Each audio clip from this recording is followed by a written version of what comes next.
திருமணத்திற்கு பிறகு சான்யா ஒவ்வொரு நாளும் தன் கணவன் விக்ரமை ஏளனம் செய்வாள். சில நேரம் அவனது உடைகளை வைத்து, சில நேரம் காலணிகளை வைத்து, சில நேரம் அவன் பேசும் முறையை வைத்து. நீ என் அந்தஸ்திற்கு ஏற்றவன் அல்ல விக்ரம். உன்னை திருமணம் செய்து கொண்டது எனக்கு கிடைத்த தண்டனை. அப்பா நினைத்திருந்தால் என்னை ஒரு பெரிய கோடீஸ்வர குடும்பத்தில் திருமணம் முடித்து கொடுத்திருக்கலாம். ஆனால் அவரோ என் விதியை சிதைத்து விட்டார். சான்யாவின் கசப்பான வார்த்தைகள் விக்ரமனின் காதுகளில் அம்புகளைப் போல தைத்தன. ஆனாலும் அவன் மௌனமாக இருந்தான். அவளது வார்த்தைகள் அவனை தீண்டாதது போலவே அவன் நடந்து கொண்டான். ஒருமுறை சான்யா தனது கல்லூரி தோழிகளை வீட்டிற்கு அழைத்திருந்தாள். அது ஒரு பிரம்மாண்டமான வீடுதான். இருந்தபோதிலும் விக்ரமை வேண்டுமென்றே மட்டம் தட்டி பேசும் வாய்ப்பை அவள் விடவில்லை. அனைவர் முன்னிலையிலும், பாருங்கள், இவர்தான் என் கணவர், வெறும் சாதாரண கிளர்க். இப்படிப்பட்ட ஒரு மனிதனுடன் வாழ வேண்டி இருக்கிறதே, என் விதி எவ்வளவு மோசமானது என்று யோசித்து பாருங்கள் என்றாள். தோழிகள் மௌனமானார்கள். ஆனால் விக்ரம் மெல்லிய புன்னகையுடன் தேநீர் வழங்கிவிட்டு, நீங்கள் சௌகரியமாக அமருங்கள், இது உங்கள் வீடுதான், ஏதேனும் தேவை என்றால் சொல்லுங்கள் என்றான். சான்யா கிண்டலாக சொன்னால், இது என்ன பேசுமுறை? உன்னிடம் கொஞ்சம் கூட நாகரிகமே இல்லை. என் நண்பர்கள் முன்னால் நான் தலைகுனிய வேண்டி இருக்கிறது என்றாள். அதற்கு ஒரே காரணம், நீதான். விக்ரம் மென்மையான குரலில் பதிலளித்தான். உனக்கு என்னை பார்த்தால் அவமானமாக இருந்தால் உன் மனநிலை பாதிக்கப்படாமல் இருக்க நான் உன் முன்னால் வராமல் இருக்க முயற்சி செய்கிறேன் என்றான். அவனது இந்த அடக்கத்தை கண்டு சான்யா இன்னும் ஆத்திரமடைந்தாள். நீ எவ்வளவு பெரிய முட்டாள்! உனக்கு சற்றும் விவரம் இல்லையா? கடவுளே, கடந்த பிறவியில் நான் என்ன பாவம் செய்தேனோ இவன் என் விதியில் வந்து வாய்த்திருக்கிறான் என்றாள். நாட்கள் நகர்ந்தன. ஒவ்வொரு நாளும் ஒரு புதிய ஏளனம், ஒவ்வொரு நாளும் ஒரு புதிய அவமானம். சில சமயம் அவனை ஏழை என்பாள், சில சமயம் சோம்பேறி என்பாள். விக்ரம் அனைத்தையும் சகித்து கொண்டே இருந்தான்.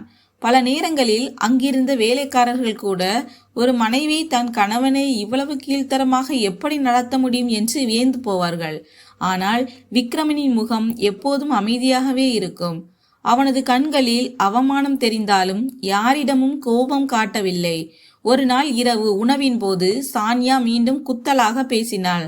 உனக்கு தெரியுமா விக்ரம், என் அப்பாவின் தயவால் தான் நீ இங்கே இருக்கிறாய். இல்லையென்றால் உன் வாழ்நாள் முழுவதையும் வாடகை வீட்டிலேயே கழித்திருப்பாய். உனக்கென்று ஒரு சொந்த வீடு கூட இருந்திருக்காது. நீ என் கணவன் என்று சொல்லிக்கொள்ளவே தகுதியற்றவன் என்றாள். விக்ரம் தட்டில் உணவை பரிமாறிக்கொண்டே சொன்னான். வீடு அல்லது காரை வைத்து உறவுகள் ஓடுவதில்லை சான்யா. உறவுகள் என்பது நம்பிக்கை மற்றும் மரியாதையில் தான் நிலைத்திருக்கின்றன. ஆனால் ஒருவேளை அந்த உணர்வை என்னால் உனக்கு இன்னும் புரிய வைக்க முடியவில்லை. சான்யா சிரித்து கொண்டே சொன்னால், நீ எனக்கு புரிய வைக்க போகிறாயா? என் முன்னால் உனது தகுதி ஒரு தூசுக்கு சமம் கூட கிடையாது. உன்னை பார்க்கும் போதெல்லாம் என் அப்பா என் வாழ்க்கையோடு விளையாடி விட்டாரோ என்றுதான் தோன்றுகிறது. அவளது வார்த்தைகள் அறை முழுவதும் எதிரொலித்தன. விக்ரம் அமைதியாக இருந்தான். மெதுவாக, ஒருவேளை காலம்தான் உனக்கு உண்மையை உணர்த்தும் என்று மட்டும் சொன்னான். அடுத்த நாள் காலை அலுவலகம் செல்லும் போதும் சான்யா அவனை திட்டினாள். உன் கணவர் என்ன செய்கிறார் என்று மக்கள் என்னிடம் கேட்கிறார்கள். அவர் ஒரு சாதாரண கம்பெனியில் சாதாரண வேலையில் இருக்கிறார் என்று சொல்வதற்கு எனக்கு எவ்வளவு அவமானமாக இருக்கிறது தெரியுமா என்றாள். விக்ரம் காரை ஸ்டார்ட் செய்து கொண்டே சொன்னான். என் காரணத்தால் உன் வாழ்க்கை ஒரு சுமையாக இருப்பதாக நீ கருதினால் நீ அதை வெளிப்படையாக சொல்லலாம். நான் உன்னை தடுக்க மாட்டேன். ஆனால் உன்னிடம் ஒரு வேண்டுகோள், உன் அப்பாவை குறை சொல்லாதே. அவர் எதை செய்தாரோ அதுதான் சரி. சான்யா கோபத்துடன் சொன்னால், ஆமாம், மிக சரி.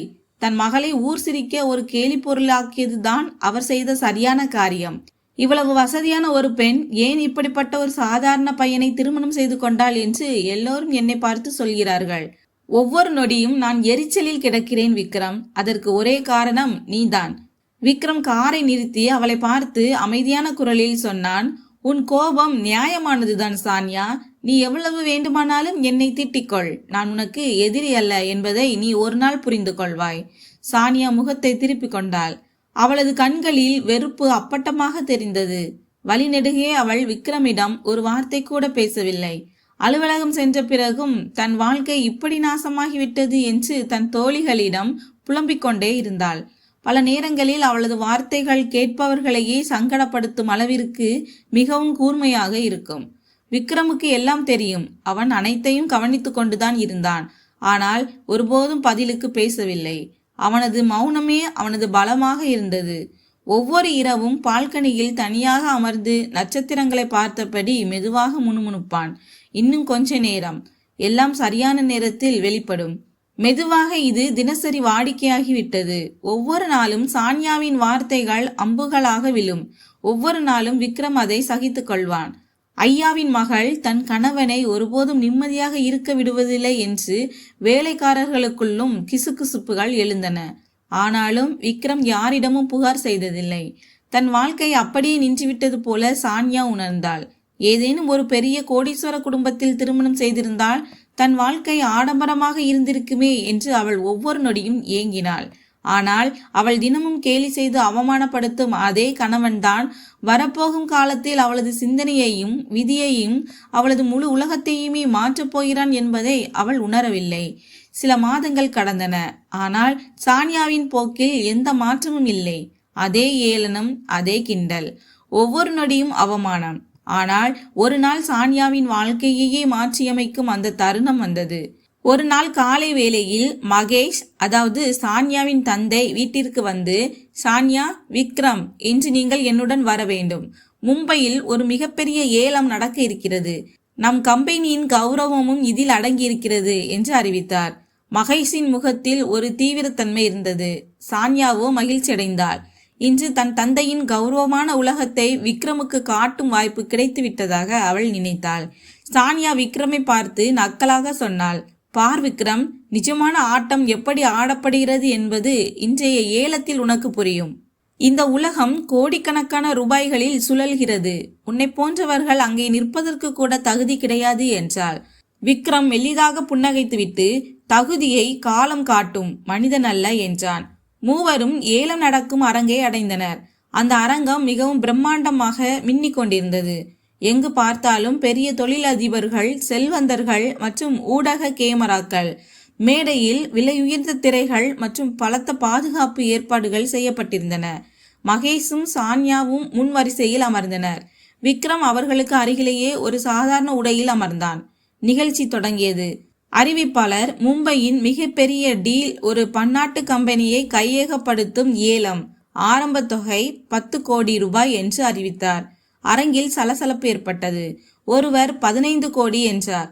மற்ற ஒருவர் 20 கோடி என்றார். தொகைகள் அதிகரித்து கொண்டே சென்றன. சான்யா ஆர்வத்துடன் அனைத்தையும் கவனித்துக் கொண்டிருந்தாள். அவள் விக்ரமினின் பக்கம் சாய்ந்து, புரிந்ததா, இங்கே பணத்தின் வலிமைதான் பேசும். நீ ஒருபோதும் காலடி வைக்க முடியாத உலகம் இது என்றாள். விக்ரம் அமைதியாக அமர்ந்திருந்தான். அங்கே ஏலம் 50 கோடி வரை சென்றது. மகேஷின் நெற்றியில் லேசாக வியர்வை அரும்பியது. பிறகு 100 கோடி என்ற சத்தம் கேட்டது. அரங்கம் கரவொலியால் அதிர்ந்தது. இதுதான் இறுதி தொகையாக இருக்கும் என்று அனைவரும் நினைத்தனர். ஆனால் இல்லை. மும்பையின் ஒரு பெரிய தொழிலதிபர் பின்னால் இருந்து 200 கோடி என்று குரல் கொடுத்தார். அனைவரது மூச்சும் நின்றது. மீண்டும் கைத்தட்டல்கள் எழுந்தன. இதற்கு மேல் ஏலம் கேட்க யாருக்கும் தகுதியில்லை என்று அனைவரும் கருதினர். ஆனால் நிஜமான ஆட்டக்காரன் இன்னும் மிச்சமிருந்தான். திடீரென்று ஒரு கணீர் குரல் எதிரொலித்தது. 500 கோடி. முழு அரங்கமே சதம்பித்தது. அனைவரது பார்வையும் அந்த திசையை நோக்கி திரும்பியது. ஊடக கேமராக்கள் அந்த நபரை நோக்கி திரும்பின. சான்யா அதிர்ச்சியில் உறைந்தாள். அது விக்ரம். யாருடைய தகுதியை அவள் தினமும் கேலி செய்தாலோ அந்த சாதாரண உடையில் அமர்ந்திருந்த அவளது கணவன் இவ்வளவு பெரிய தொகையை ஏலமாக கேட்டிருந்தான். சான்யாவின் மூச்சு நின்றது. அவள் ரகசியமாக முணுமுணுத்தாள். உனக்கு என்ன பைத்தியம் பிடித்து விட்டதா விக்ரம்? 500 கோடி என்பது எவ்வளவு பெரிய தொகை என்று உனக்கு தெரியுமா? உன்னால் எப்படி இவ்வளவு பெரிய தொகையை ஏலம் கேட்க முடிகிறது? உன்னிடம்தான் எதுவும் இல்லையே. மகேஷும் திகைத்து போனார். அவரது கண்கள் விரிந்தன. காலடியில் நிலம் நழுவுவது போல அவர் உணர்ந்தார். அருகில் அமர்ந்திருந்த தொழிலதிபர்கள் தங்களுக்குள் கிசுகிசுக்க தொடங்கினர். யார் இந்த மனிதன்? இவ்வளவு பெரிய தொகையை எப்படி ஏலம் கேட்டான்? விக்ரம் நிதானமாக தண்ணீர் கிளாஸை எடுத்தான். ஒரு மடக்கு குடித்துவிட்டு மெதுவான குரலில் சொன்னான், பணம் உங்கள் காலடியில் கிடக்கும் போது 500 என்ன 1000 கோடி கூட ஏலம் கேட்பது பெரிய விஷயமல்ல என்றான். சான்யாவின் முகம் வெளுத்து போனது. அவள் பதற்றத்துடன் கேட்டாள், என்ன பேசுகிறாய் நீ? இது என்ன விளையாட்டுத்தனமான பேச்சா? ஏலம் நடக்கும் இடத்தில் பதற்றம் அதிகரித்தது. அறிவிப்பாளர் இந்த ஏலத்தொகை உண்மையானது தானா என்று மீண்டும் மீண்டும் உறுதிப்படுத்திக் கொண்டிருந்தார். மற்ற பெரிய கம்பெனிகள் பின்வாக்க தொடங்கின. ஏனெனில் 500 கோடி என்பது யாருக்கும் சாதாரணமானது அல்ல. சான்யாவின் இதய துடிப்பு அதிகரித்தது. தான் தினமும் கேலி செய்த தன் கணவன் திடீரென்று கோடிக்கணக்கில் எப்படி ஏலம் கேட்க முடியும் என்பதை அவளால் நினைத்து பார்க்கவே முடியவில்லை. அவளது கண்களுக்கு முன்னால் கேள்விகள் அலைமோதின. மகேஷ் தலைகுனிந்து நின்றார். இனி உண்மையை மறைக்க முடியாது என்பது அவருக்கு தெரிந்தது. அவரது கண்களில் குற்ற உணர்ச்சி தெரிந்தது. விக்ரம் நாற்காலியிலிருந்து எழுந்து ஒரு பெருமூச்சு விட்டு சொன்னான், உண்மையை அனைவருக்கும் சொல்ல வேண்டிய நேரம் வந்துவிட்டது. ஏல அரங்கில் அமைதி நிலவியது. அனைவரது பார்வையும் விக்ரம் மீதே இருந்தது. கேமராக்கள் இடைவிடாமல் மின்னின. அறிவிப்பாளரும் வாயெடுத்து போனார். இவ்வளவு பெரிய தொகையே ஏலம் கேட்ட இந்த மனிதன் யார் என்பது அவருக்கு புரியவில்லை. விக்ரம் மைக்கை பிடித்து சொன்னான், சாதாரணமாக தோற்றமளிக்கும் ஒரு மனிதன் இவ்வளவு பெரிய தொகையை எப்படி ஏலம் கேட்டான் என்று உங்கள் அனைவருக்கும் ஆச்சரியமாக இருக்கலாம். ஆனால் உண்மை என்னவென்றால் நான் சாதாரணமானவன் அல்ல. இந்த கம்பெனியின் உண்மையான உரிமையாளன் நான் தான் என்றான். அரங்கில் பெரும் சலசலப்பு ஏற்பட்டது. மக்கள் நாற்காலியிலிருந்து எழுந்து நின்றனர். கிசுகிசுப்புகள் தொடங்கின. என்ன, இது எப்படி சாத்தியம்? மகேஷ் தானே உண்மையான உரிமையாளர்? சான்யாவின் முகம் பேயடித்தது போல ஆனது. அவளது கண்கள் விரிந்தன. அவள் மெதுவாக முணுமுணுத்தாள், இல்லை, இது பொய். அப்பா, ஏதாவது சொல்லுங்கள், இவன் பொய் சொல்கிறான். மகேஷ் தலை குனிந்தார். அவரது கண்களில் வெட்கமும் வருத்தமும் தெளிவாக தெரிந்தது. அவர் மெதுவான குரலில் சொன்னார், சான்யா, இதுதான் உண்மை. விக்ரமால் தான் இந்த கம்பெனியே நிற்கிறது. நான் பெயருக்குத்தான் உரிமையாளராக இருந்தேன் என்றார். சான்யா நிலைகுலைந்து போனாள். அவளது கால்கள் நடுங்க தொடங்கின. அவள் அப்பாவின் கையை பிடித்து கொண்டு கேட்டாள், ஆனால் அப்பா, ஏன் என்னிடம் சொல்லவில்லை? இந்த உண்மையை ஏன் மறைத்தீர்கள்? மகேஷ் கண்களை மூடிக்கொண்டு கனத்த குரலில் சொன்னார், ஏனென்றால் இதெல்லாம் உன் புரிதலுக்கு அப்பாற்பட்டது. விக்ரமனின் தந்தை என் சிறுவயது நண்பர். நாங்கள் இருவரும் சேர்ந்துதான் இந்த கம்பெனிக்கு அடித்தளம் இட்டோம். ஆனால் நான் கடனில் மூழ்கியிருந்த காலத்தில் அவர்தான் எனக்கு உதவினார். அந்த நாள் முதல் இன்று வரை இந்த கம்பெனியின் உண்மையான உரிமையாளர் அவரது மகன் விக்ரம் தான். விக்ரம் முன்னே வந்து சொன்னான், என் தந்தை உங்கள் கௌரவத்தை காப்பாற்றினார் மகேஷ் அங்கிள். நான் அந்த வாக்கை நிறைவேற்றினேன். நான் ஒருபோதும் முன்னால் வந்து உரிமையாளராக முயலவில்லை. நான் திரைமறைவில் இருந்தேன். அப்போதுதான் இந்த முறையை என்னால் புரிந்து கொள்ள முடியும் என்று நினைத்தேன். ஒவ்வொரு கொள்கையும் ஒவ்வொரு முடிவும் என் மூலமாகவே எடுக்கப்பட்டது. ஆனால் கையெழுத்து மட்டும் உங்கள் பெயரில் இருந்தது. சான்யாவின் கண்களிலிருந்து கண்ணீர் வழிந்தது. அவளது இதயம் கனத்தது. எந்த மனிதனை அவள் ஒவ்வொரு நாளும் அவமானப்படுத்தினாலோ அவன்தான் அவளது வாழ்க்கையின் மிகப்பெரிய ஆதாரமாக இருந்திருக்கிறான். அவள் நம்பிக்கையற்ற நிலையில் விக்ரமை பார்த்தாள். அவள் திக்கி திணறி பேசினாள். ஏன் இந்த உண்மையை என்னிடம் மறைத்தாய்? நீ ஒரு சாதாரண ஊழியன் என்று என்னை ஏன் நம்ப வைத்தாய்? ஏன் என் பார்வையில் உன்னை இவ்வளவு சிறியவனாக காட்டிக்கொண்டாய் என்று கேட்டாள். விக்ரம் பெருமூச்சு விட்டு சொன்னான், ஏனென்றால் இந்த திருமணம் உன் தந்தையின் கோரிக்கையின் பேரில் நடந்தது. நீயாகவே என்னை அடையாளம் கண்டு கொள்ளும் வரை என் உண்மையான அடையாளத்தை வெளிப்படுத்த மாட்டேன் என்று அவரிடம் நான் வாக்கு கொடுத்திருந்தேன். உனது ஒவ்வொரு ஏளனத்தையும் ஒவ்வொரு அவமானத்தையும் நான் சகித்து கொண்டேன். ஏனெனில் நீ என் தந்தையின் நண்பரின் மகள். அந்த நட்பின் கடனை தீர்க்க நான் விரும்பினேன். மகேஷின் கண்கள் நனைந்தன. அவர் தழுதழுத்த குரலில் சொன்னார், விக்ரம் மகனே, நான் உனக்கு அநீதி இழைத்து விட்டேன். நீ கம்பெனியை மட்டுமல்ல என் மானத்தையும் காப்பாற்றி விட்டாய் என்பதை இன்று நான் ஒப்புக்கொள்கிறேன்.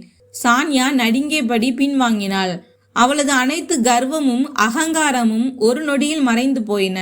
அவளது காலடியில் நிலம் நழுவுவது போல அவள் உணர்ந்தாள். அரங்கில் இருந்தவர்கள் இப்போது கைத்தட்ட தொடங்கினர். உண்மையான வெற்றியாளர் யார் என்பது அனைவருக்கும் புரிந்துவிட்டது. ஊடகங்களும் விக்ரமை புகழத் தொடங்கின. விக்ரம் கூட்டத்தை பார்த்து சொன்னான், நான் ஒருபோதும் இதையெல்லாம் விளம்பரத்திற்காக செய்யவில்லை. இந்த கம்பெனியின் ஒவ்வொரு ஊழியருக்கும் ஒவ்வொரு தொழிலாளிக்கும் அவர்களுக்கு தகுதியான மரியாதை கிடைக்க வேண்டும் என்று நான் விரும்பினேன். நான் அவர்களில் ஒருவனாக சாதாரணமாக வாழ்ந்தால் மட்டுமே அதை செய்ய முடியும் என்று கருதினேன். சான்யாவின் கண்களில் குற்ற உணர்ச்சி அலைமோதியது. அவளது நாவிலிருந்து வார்த்தைகளே வரவில்லை. அவள் தன் கணவனின் பெருந்தன்மையையும் தன் சிறுபிள்ளைத்தனமான அகங்காரத்தையும் எண்ணி சான்யா நிலைகுலைந்து போயிருக்கிறாள். நான் இரவும் பகலும் யாரை அவமானப்படுத்தினேனோ அவர்தான் உண்மையில் மிக உயர்ந்தவர்.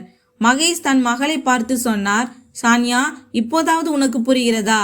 ஒரு மனிதனின் மதிப்பு அவனது உடைகளிலோ அல்லது வெளித்தோற்றத்திலோ இல்லை, அவனது செயல்களிலும் அவனது இதயத்திலும் தான் இருக்கிறது.